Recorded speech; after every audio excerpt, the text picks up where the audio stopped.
Vous êtes de plus en plus nombreux à nous suivre et à participer à l'évolution de la chaîne Afrique N24, et sincèrement nous tenions à vous en remercier.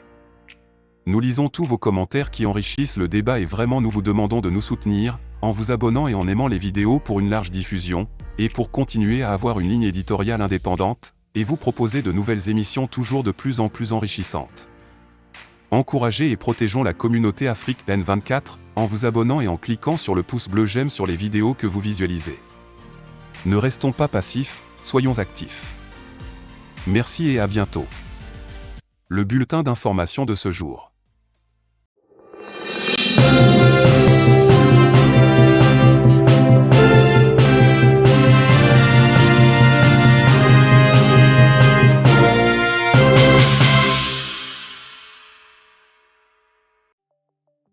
Bénin. Kémy Séba arrêté et libéré sous des accusations. L'activiste Kémy Séba arrêté et libéré sous des accusations d'appel à l'insurrection au Bénin. Cotonou, le 16 septembre 2023, l'éminent activiste franco-béninois Kémy Séba a été appréhendé puis libéré à Cotonou le vendredi 15 septembre 2023, dans un événement qui a suscité l'attention nationale et internationale. Plusieurs sources au Bénin ont signalé son arrestation, qui l'a conduit à être détenu temporairement à la Direction générale de la police républicaine. Maître Juan Branco, l'avocat franco-espagnol de Kémy Séba, a confirmé sa libération tout en précisant qu'il reste sous le coup de poursuites judiciaires pour appel à l'insurrection. Selon les informations relayées par Maître Juan Branco, l'arrestation de Kémy Séba aurait eu lieu à l'aéroport de Cotonou, en soirée, alors qu'il s'apprêtait à prendre un vol. D'autres sources indiquent que Kémy Séba était présent à l'aéroport pour accueillir son conseiller politique et coordinateur international d'urgence panafricaniste, Éric Djouti. Les motifs de cette interpellation ont été finalement clarifiés par l'avocat, qui a déclaré que Kémy Séba était poursuivi pour appel à l'insurrection. Dans un tweet, Maître Juan Branco a annoncé « Kémy Séba a été libéré ». Alors que nous venions d'annoncer aux autorités notre venue à Cotonou afin de l'assister, sa garde à vue a été levée. Nous demeurons très prudents. Il reste poursuivi notamment pour appel à l'insurrection, et lourdement menacé. Cette arrestation intervient dans un contexte régional marqué par des récents coups d'État en Afrique de l'Ouest, le dernier en date étant celui survenu au Niger. Le Bénin, en tant que membre de la CEDEAO, a vivement condamné la prise de pouvoir par les militaires au Niger et a apporté son soutien à l'intervention militaire visant à remettre Bazoum au pouvoir. Cependant, cette position est en opposition avec celle de l'activiste Kémy Séba et de la majorité des Nigériens, qui soutiennent les autorités au Niger, au Burkina Faso et au Mali. L'affaire Kémy Séba suscite désormais un vif débat sur les limites de la liberté d'expression et la diplomatie dans la région, alors que les autorités béninoises continuent de surveiller de près les activités de l'activiste controversé. Niger.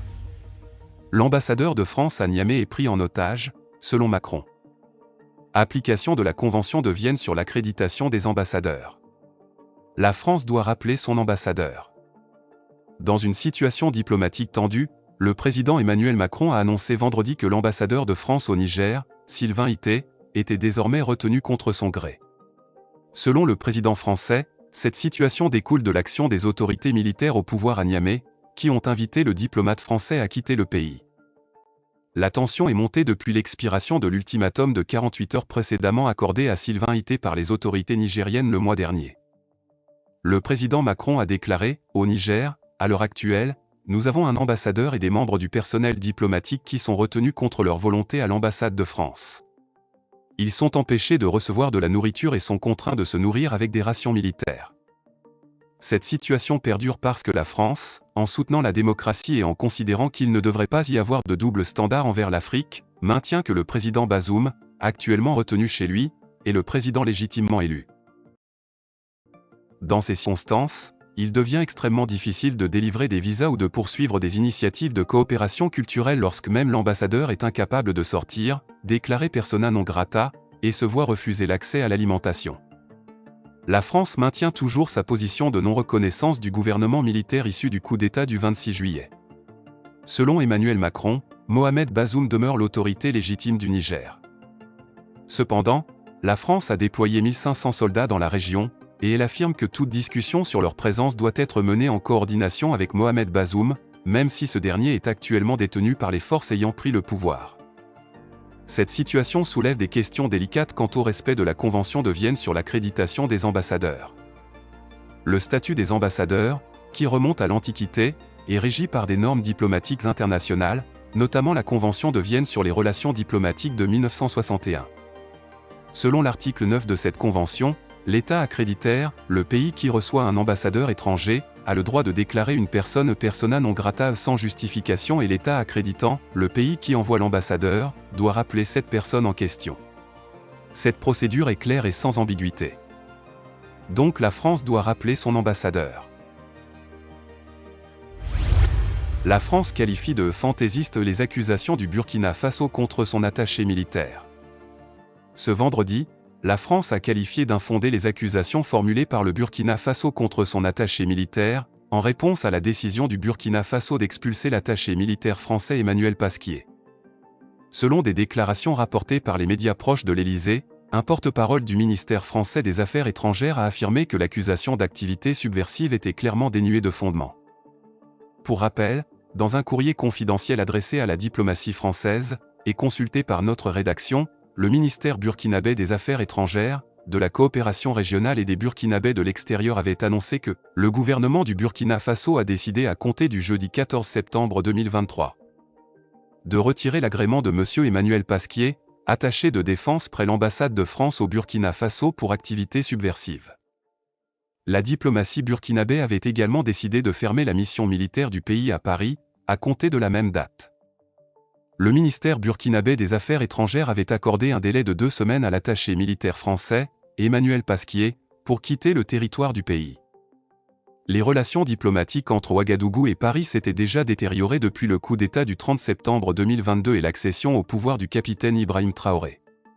Cette détérioration avait été exacerbée par la montée d'un sentiment de souveraineté totale en Afrique.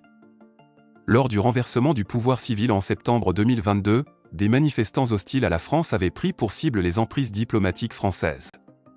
En janvier 2023, Ouagadougou avait expulsé l'ambassadeur de France au Burkina Faso, Luc Alade, en affirmant ne plus avoir confiance en lui. En février, le Burkina Faso avait également obtenu le départ des 400 soldats des forces spéciales françaises, qui étaient stationnés dans la périphérie nord-est de Ouagadougou depuis 2010. CEDEAO. Le Niger, le Mali et le Burkina forment l'Alliance des États du Sahel, AES. Une étape historique vers la souveraineté militaire et la sécurité du Sahel. La signature de l'Alliance des États du Sahel, AES, ce 16 septembre 2023 à Bamako, impliquant le Mali, le Burkina Faso et le Niger, marque un moment historique dans la quête d'un Sahel pacifié, prospère et uni.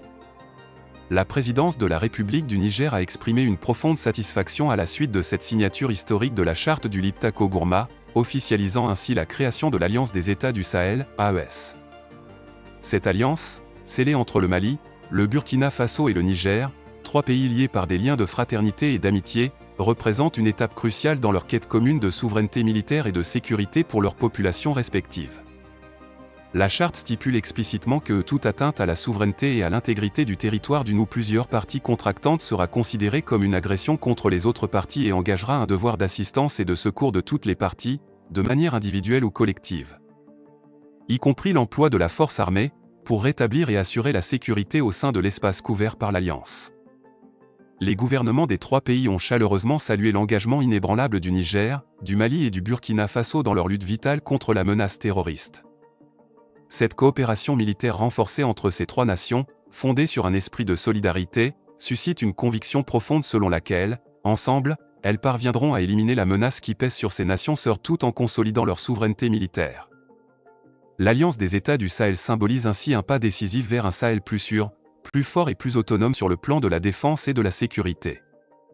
Nous voici à la fin de ce bulletin, et nous espérons vivement qu'il vous a été agréable. Nous sommes impatients de recueillir vos impressions, alors n'hésitez pas à nous les partager dans la section des commentaires si vous avez trouvé ce bulletin informatif. En outre, nous avons remarqué que de nombreux spectateurs n'ont pas encore souscrit à notre chaîne. Votre soutien est crucial pour nous permettre de continuer à créer du contenu captivant pour l'Afrique des libertés. Pour nous encourager, veuillez cliquer sur le bouton j'aime. Exprimez votre soutien en appréciant et en partageant cette vidéo afin d'aider l'algorithme YouTube. N'oubliez pas non plus de vous abonner et d'activer la cloche de notification pour être tenu informé de nos prochains bulletins d'information. Dans notre engagement continu à promouvoir le progrès positif en Afrique, nous vous remercions de nous suivre. À bientôt. Likez la vidéo si ce n'est pas déjà fait. Laissez aussi votre point de vue en commentaire. Abonnez-vous et cliquez aussi sur la petite cloche de notification pour ne rien rater de nos prochaines vidéos. N'oubliez pas de partager aussi la vidéo et de la liker.